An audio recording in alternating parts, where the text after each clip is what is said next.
بسم الله الرحمن الرحيم. سيداتي سادتي، طابت أوقاتكم وأهلا وسهلا بكم في هذا اللقاء الأسبوعي المتجدد مساء كل يوم جمعة بإذن الله تعالى. الأحداث ساخنة في الشرق الأوسط، الصيف يبدو بده يكون ساخن جدا. احنا ما بنعرف، كل مشاكلنا دائما، كل حروبنا، كل انقلاباتنا في الصيف. احنا على أبواب الصيف الآن ولا دخلنا فيه.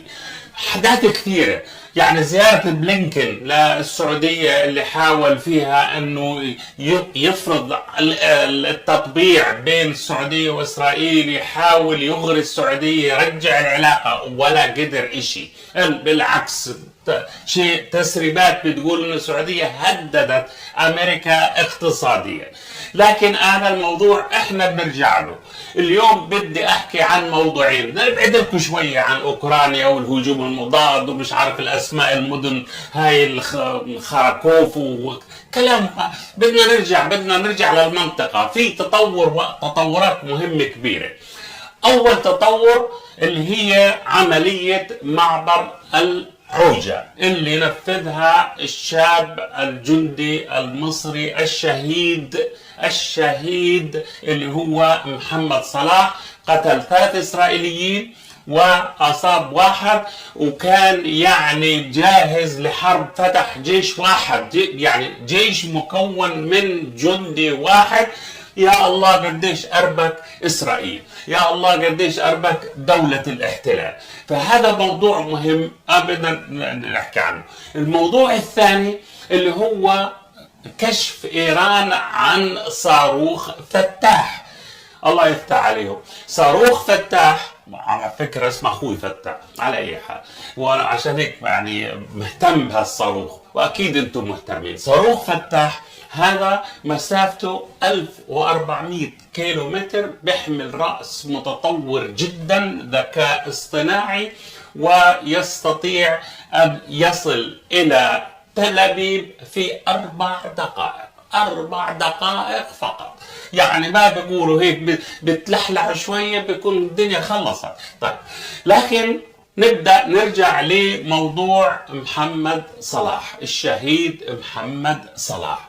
يعني هذا الحدث هز الإسرائيلي. ما هم مهزوزين، ما هم مرعوبين من الصواريخ الإيرانية، مرعوبين من 200 ألف صاروخ لحزب الله. اليوم في اشتباكات كانت على الحدود الجنوبية، جنوب لبنان. يعني بيجي محمد صلاح، طبعا عاشت الاسامي، في محمد صلاح اللاعب ومحمد صلاح ما شاء الله الجندي، واثنين متفوقين. والله مصر ولاده في الفوتبول، ولاده في الصواريخ، ولاده في المقاتلين، ولاده بكل شيء حقيقه.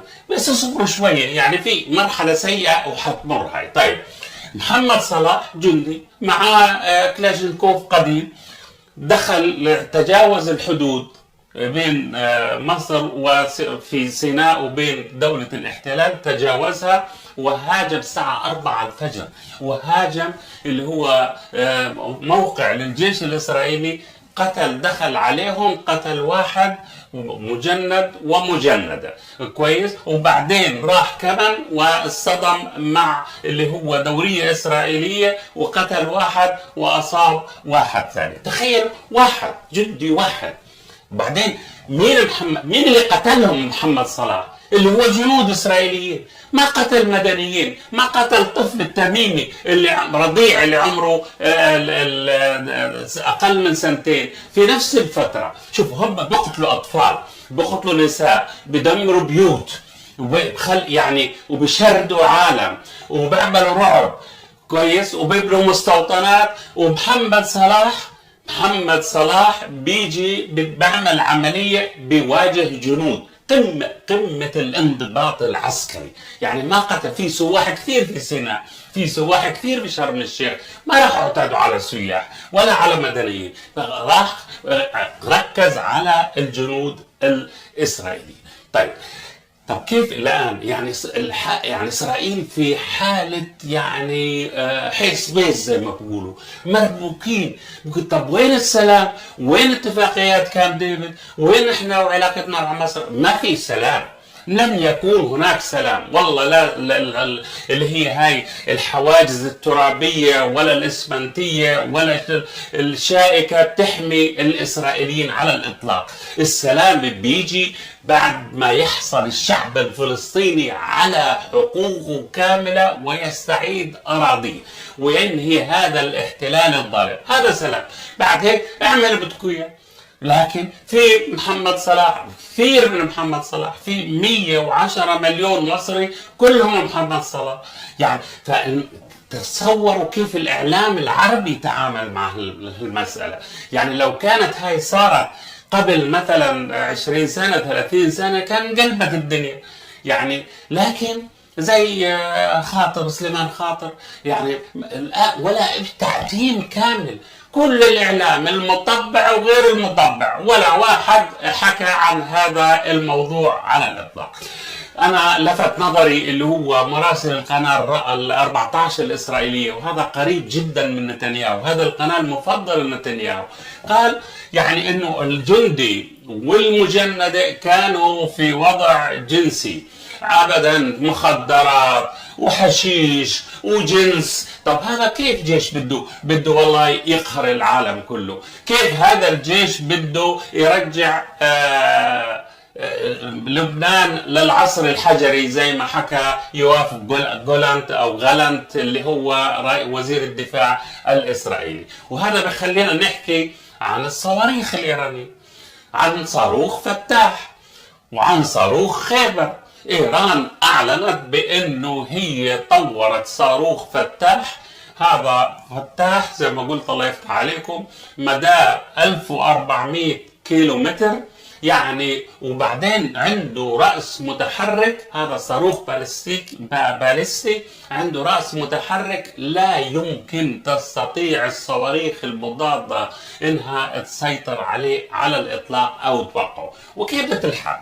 يعني إذا هو بيوصل زي ما حكيت لكم لا تل أبيب ولا حيفا في 400 ثانية يعني بمعنى 400 ثانية، قولوا له آسف يعني قولوا لي صحة، يعني 400 ثانية يعني في 4 دقائق بوصل لحيفا وبوصل لتل أبيب يعني. وبعدين في سرعته حوالي 14 مرة ضعف سرعة الصوت. كمان انه ممكن انه تزويده برؤوس يعني متفجرة قوية جدا. يعني كمان يعني احنا بدناش ننسى كمان خيبر، صاروخ خيبر اللي 2000 كيلو متر، وخيبر بسع يعني رأسه وزنه 1500 كيلو جرام من المتفجرات، وسريع جدا كمان واسرع من الصوت. طيب هاي بيحكوا لك بقول لك والله بدنا احنا نرجع لبنان للعصر الحجري. طب انتوا وين بترجعوا؟ لاي حجر؟ لاي عصر اذا كان دمرتوا لبنان؟ طيب هي معقول بدكم تدمروا لبنان وما بده يصير في رد عليكم؟ يعني هذا يعني غريب هالعالم كيف بفكروا. والله انا ماني عارف كيف بفكروا. يعني في الان في حقيقه في تطور ايراني. خلينا نعترف والله السعوديه اقدمت على خطوه ممتازه جدا لاعاده العلاقات وتقويتها مع ايران. ايران قوه اقليميه صاعده وقوه اسلاميه صاعده، ليش نعاديها احنا؟ لازم نتحالف معها. لما بيجي كانت اللي هو كاس اللي هو الوزير الاسرائيلي وبقول لك والله احنا لن نسمح بتزويد السعوديه ببرامج نوويه لا للسلميه او غير سلميه. طب يا اخي طب ايش بتفيكم السعوديه؟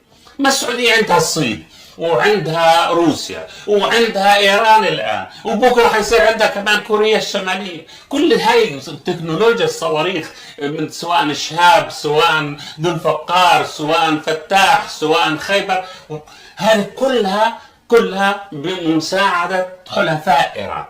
هذه يعني شوفوا، وهذا كلها الصواريخ تصنعت في الوقت اللي ايران تحت الحصار تحت عقوبات. طب لو كانت مش تحت عقوبات كيف بده يصير؟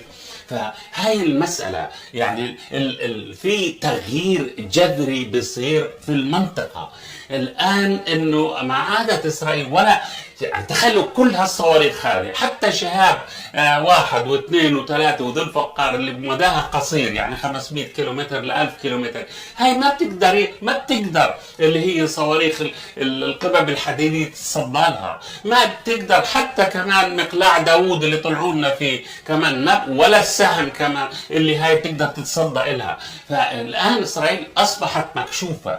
طب تخيلوا هذا إيران الآن إحصاءات صندوق النقد الدولي إنه عندها حوالي 200 مليار دولار فائض، يعني أصبحت تقريبا القوة الاقتصادية رقم 22 في العالم، يعني كمان درجتين بتصير من الدول العشرين، طبعا ما حيعزموها ولا حيدعوها.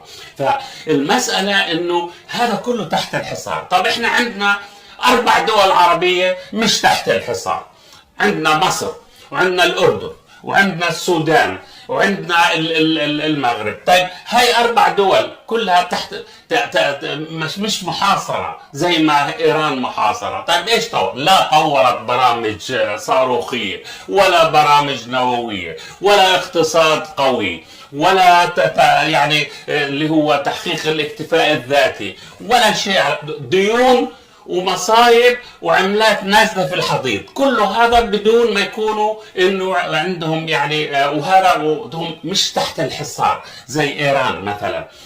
يعني هذه المشكله الاساسيه، انه الدول اللي طبعت علاقاتها مع اسرائيل بضغوط امريكيه ونالت الرضا الامريكي ولا نجحت في شيء على الاطلاق. والله كلهم اقتصادياتهم وكلهم مديونين وغارقين في الديون. ديون مصر 160 مليار دولار، ديون الأردن 50 مليار دولار، والسودان شايفوا حالها بالويل. هذا هو اللي بيروح لأمريكا وبيطبع مع أمريكا وبيسمع لأمريكا. بعدين يقول لك والله الإسرائيليين هجوم على مصر. ليش مصر ما حمتنا؟ ليش تحميكم مصر؟ انتوا ولاد خالتها يعني؟ ليش تقدم لكم الحماية؟ يعني ايش عملتم لمصر انتوا؟ خرب بيتها مصر، حقيقة خرب بيت مصر. كانت القوة الافريقية والعالم ثالثية الاولى في العالم، راحت هاي مصر. الان بدها حتصير في صحوة. كل المصريين اكثر شعب عربي لم يطبع على الاطلاق. أكثر من 45 سنة من كامب ديفيد لحتى الآن الشعب المصري لم يطبع ولن يطبع. والله إنه شعب بطل، والله مصر ولادة. يعني كمان واحد صحفي إسرائيلي زار مصر قال ما بيحبونا، بيكرهونا، ولا بيحكوا معانا، ولا بدهم إيانا. طب إيش نعملكم؟ انتم ما التزمتم بالاتفاقيات، ما بالعكس بدكم انتم تاخذوا وما تعطوش. هاي المشكلة الأساسية، هاي المصيبة اللي احنا ما وقعنا فيها. بدهم السلام، بدهم ياخذوا كل شيء وما يعطوك ولا شيء. شوفوا الفلسطينيين جوعوهم، اخذوا كل شيء، اخذوا 30 سنة من المفاوضات العبثية هاي ولا حصلوا على اي شيء على الاطلاق. انا اللي بدي اقوله انه احنا يعني هذا المصر الشاب محمد صلاح يمكن يكون نموذج لكل الشعوب العربية اللي طبعت واللي لم تطبع. والسلام عليكم ورحمة الله وبركاته.